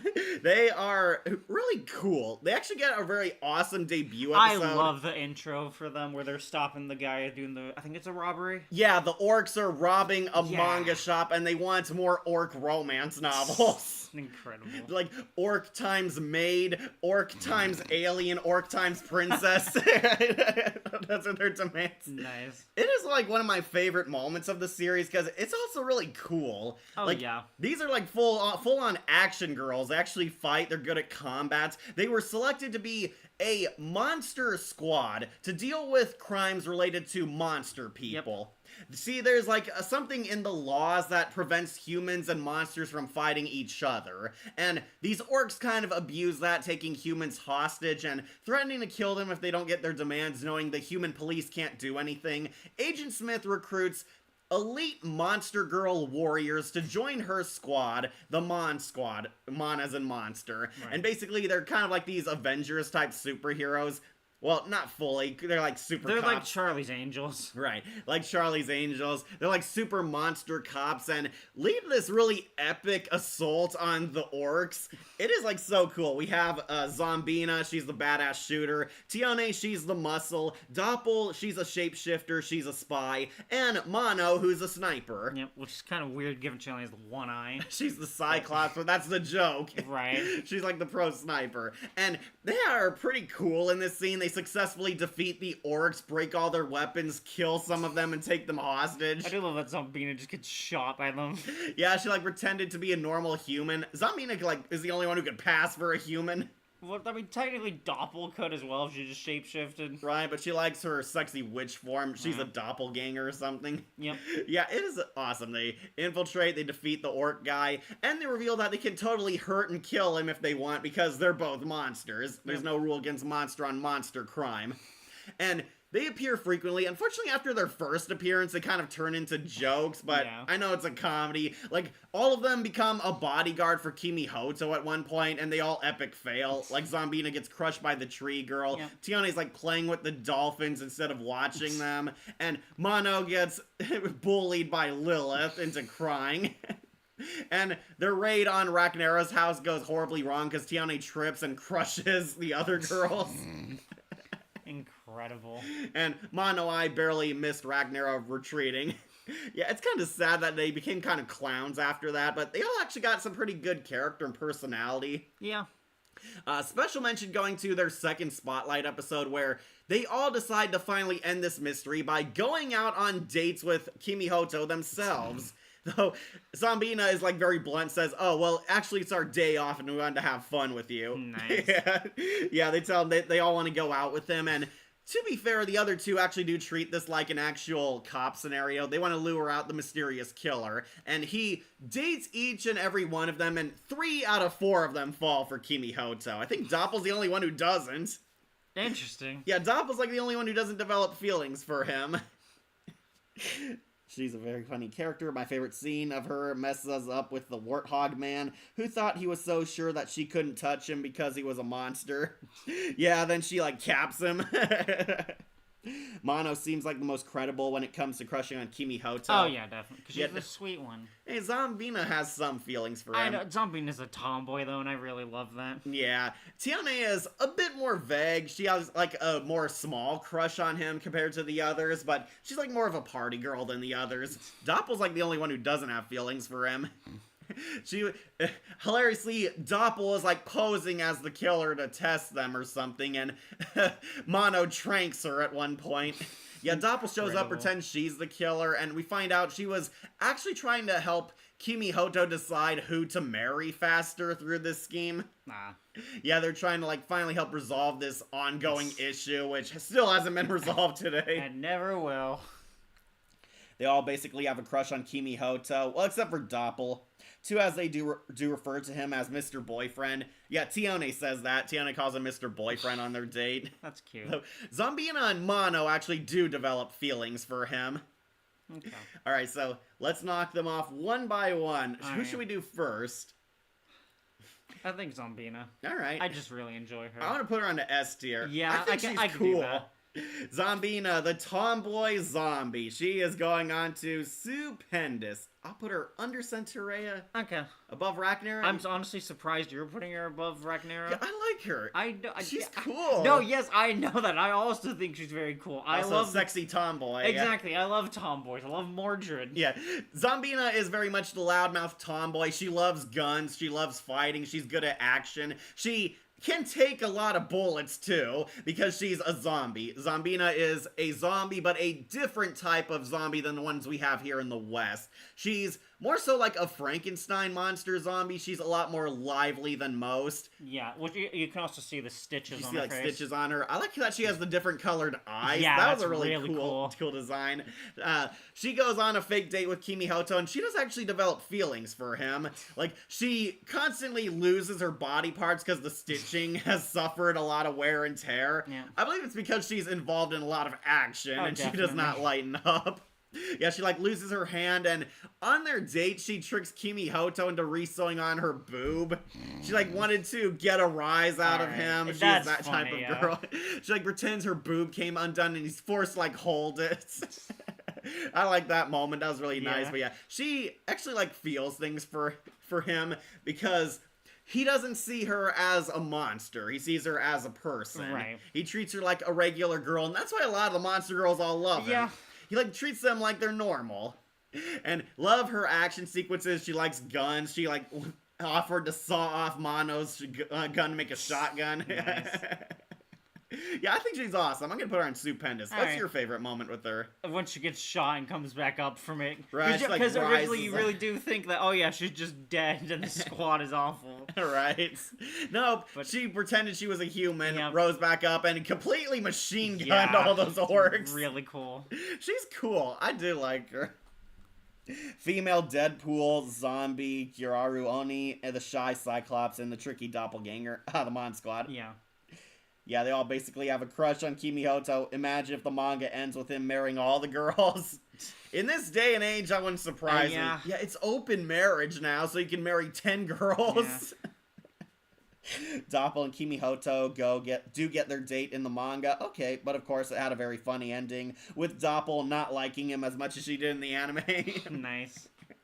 Okay, Zombina, she's stupendous. Really like her. Who do you want to do next? Let's do Mono. Alright. Mono, she is adorable. She's the shy one. Yeah. She's the shrinking violets. Ironically, despite being a badass sniper, she's like the most sensitive of the squad. She's like practically Hinata Hyuga, honestly. Mono Eye is a cyclops, but she's very insecure about her giant eye. She notices people can't look at her directly because of her giant appendage. Yeah. Thinks that people treat her differently, and she's honestly the most girly one of the squad. She's the girly girl. She likes wearing pretty dresses, is very shy, very emotional, and is often afraid to speak her mind or come out of her shell, which makes her so wholesome, honestly. Yeah. I think she's so cute and adorable. Oh, definitely. Where do you want to rank her? A. Really, A tier? A or S. I want to put her on to S because she's that cute. Alright, we can put her on bottom S. Put him low S. Yeah, Mono Eye, she's funny. Yeah, She is always sniping at stuff, and she actually wonders if the squad doesn't like hanging out with her. That's why they send her to faraway positions. Yeah, she's that sensitive. That's a good joke, though. And she also like carries like a gun briefcase, which is really cool. Well, yeah, 'cause she has an entire rifle. Right. Mono Eye is the sharpshooter because she's a cyclops. She has a very good sight. She wears that big giant contact lens. Yep. And Zombina points out that's like the size of a bra because of how big it is. I do like their date. She and Kimi Hoto have a really cute, wholesome date. She's like wearing like a sun hat. I assume really it's cute that clothes. Yeah, it's the that one in our outfit image. she's wearing on now. Oh yeah, it's very They're like cute. going on a walk together, and Kimi Hoto is like the first human male to actually look her directly in the eye. He doesn't like shy away. He like looks at her directly, is not afraid of her because she's a cyclops, and that's like starts opening her up more. I just find them really cute. But she's also the one that snipes out Doppel when she's posing as the fake killer. I mean, good. She's doing her job. Yeah, she's like the most professional out of all of them. She actually gets the job done and isn't goofing off. Okay. Also, she complained that Poppy needed a bra in everyday life with monster girls who wear bras. Yeah, there was like a special where they were all wearing bras and trying to find out the perfect way to wear them.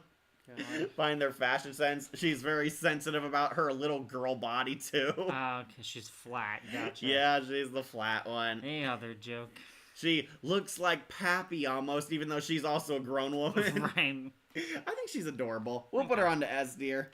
Do Doppel next, please. All right. Where do you want to put Doppel? Doppel is the shapeshifter. She's also kind of a trickster one. Yeah. She's a lot more laid back and snarky to the other girls. She poses as basically, she's kind of the spy. She can shapeshift, she can turn into anyone, anything, and actually can fight. She does fight the orcs at one point. Well, yeah, she's part she of plays the hostage. She pretends she's a hostage being held captive. She's like a pretty schoolgirl. Then she beats the orcs brutally with like martial arts skills. Incredible. Revealing that she is combat proficient. You can't see it all, but she's like actually a naked witch girl, I believe. Yeah. She's supposed to be like a witch. Okay. That's the main idea. Doppel's like the only girl in the show who doesn't have even a little feelings for Kimi Hoto. It's kind of amazing that there's only one in the entire cast. Well, there's Agent Smith. Right, so unfortunately in the anime, Doppel doesn't get too much spotlight. She's the mysterious one, and we find out she's pretending to be like a fake killer. She wrote like one of the fake notes to lure Kimi Hoto out and test the monster girls, and unfortunately she's kind of sidelined. It's like a running gag that she doesn't wear clothes and the other girls call her out on it. Would you please put some clothes on? Not on your life. It's kind of funny because she's also the only girl who covers up her naughty parts. Like we see like full-blown nude scenes with everyone else. Her hair is covering everything, like all the naughty sections. She's naked, but she's the only one who doesn't show too much. I guess we can't just do full nudity. She was literally being hypnotized by Kimi Hoto. Oh, hang on. I gotta catch up on comments. Okay. Yeah, imagine a manga ends with them marrying him. All of them. I don't really like Cyclops. The one eye creeps me out. Yeah, especially because of how big it is. Yeah, look, you can see like the full eye color. Doppel next. She's literally was being hypnotized by Kimihoto. Mono to be the exact same. Doppel doesn't need clothes. Nope, she doesn't. Her hair can turn into clothes, which is Good hilarious. Old Bayonetta. Yeah, the hair is part of her shape-shifting. Okay. Where do you want to rank Doppel? Unfortunately, in the anime, she doesn't get as much. She's the one that gets sidelined the most. She's the neglected teammate. I might put her on Beta Beast, honestly, but I wanted to ask you. I could see B. You want to put her higher or lower? I thought you would put her at least like A, like low A. I'm gonna put her on high B instead. Alright, Doppel, going on to high Beta Beast. Sorry, Doppel fans, but the anime did not give us too much to work with. That's the one sin she suffers. But honestly, she's pretty funny and has a really unique design. She is also a total action girl, so take that for what it's worth. But let's end this on a high note with the biggest monster girl, Tione, the sexy ogre girl. Yeah, she's an ogre. Yeah. I did not put that together. It's the Japanese ogre.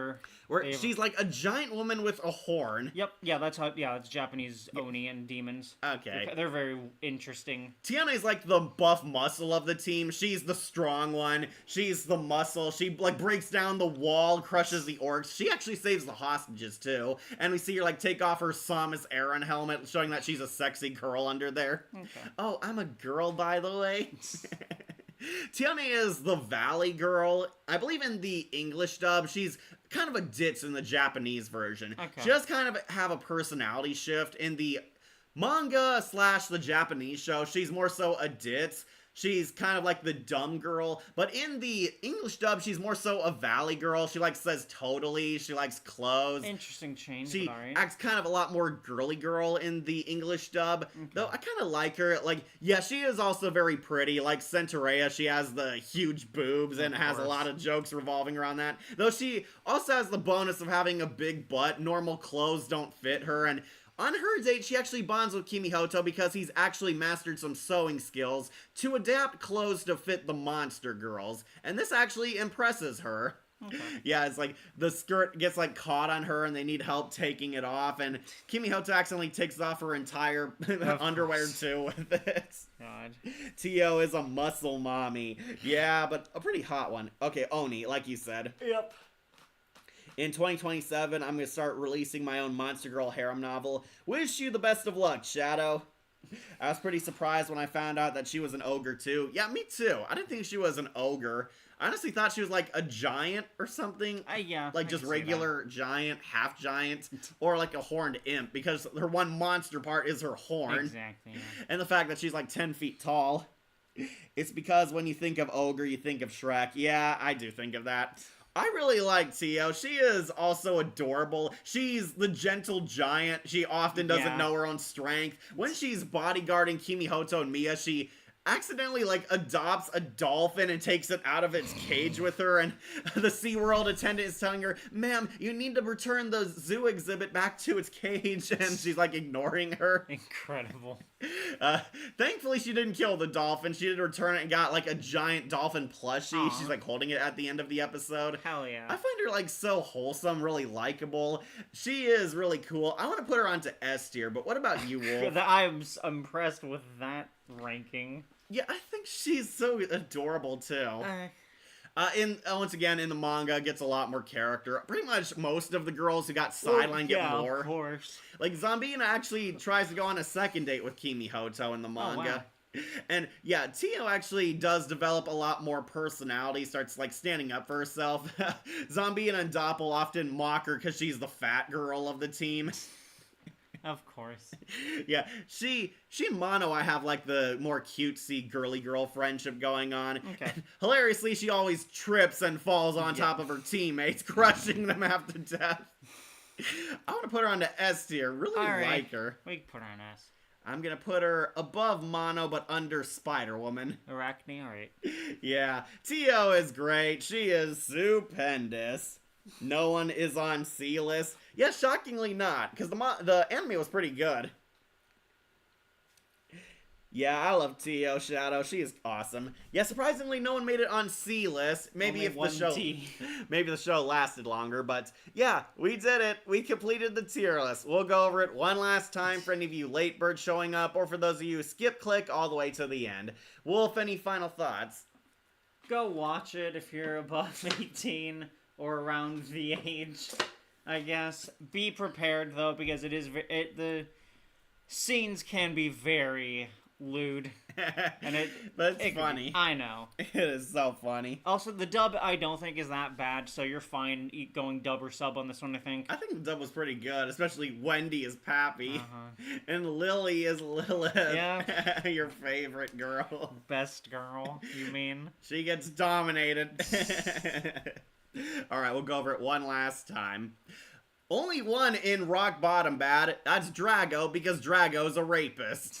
Enough said, she sucks, worst monster girl. None in C, surprisingly, but in Beta Beast we have Ren, Lilith, Key, and Doppel. These characters are honestly okay. Kinda wish they got a lot more, but 3 of them are kind of one and done characters, and Doppel is kind of sidelined for most of it. She's like the most underused of the Monster Girl cast, so all of these ones, they're alright, they're Beta Beasts. But finally, in the good characters, we got a lot of good ones in S and A tier. Who's in A tier? Lala, Pult, Mero, Agent Smith, Kimi Hoto, and Mia. Yeah, they're pretty good. I like them. They're enjoyable. Wolf, anything you want to add?